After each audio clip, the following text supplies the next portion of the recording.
আপনাদের সবার কাছে একটাই রিকোয়েস্ট যে আপনাদের যতই দেরি হয়ে যাক, আপনারা যত ইম্পর্টেন্ট কাজে যাক, হাতে টাইম নিয়ে বাড়ি থেকে বেরোন।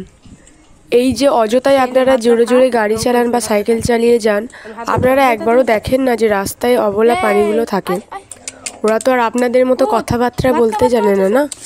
খুব কম মানুষ আছেন যে এদেরকে দেখে শুনে গাড়ি বা সাইকেল চালান। বেশিরভাগ মানুষই খুব জোরে জোরে চালান। আপনাদের সমস্যাটা আজ পর্যন্ত কখনোই ধরা যায়নি, আর ধরা মনে হয় যাবেও না। দয়া করে দেখে একটু গাড়িগুলো চালান।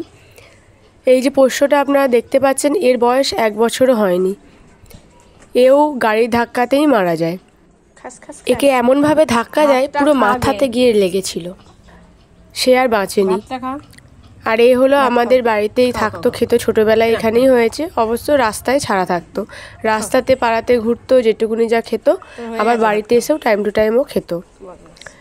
দয়া করে আপনারা চোখ কান খুলে গাড়ি চালান, অযথায় গাড়ি নিয়ে দৌড়বেন না রাস্তার মধ্যে। মনুষ্যত্ব বোধটা একটু জাগান নিজের থেকে, এটা কাউকে বলে বলে জাগানো যায় না।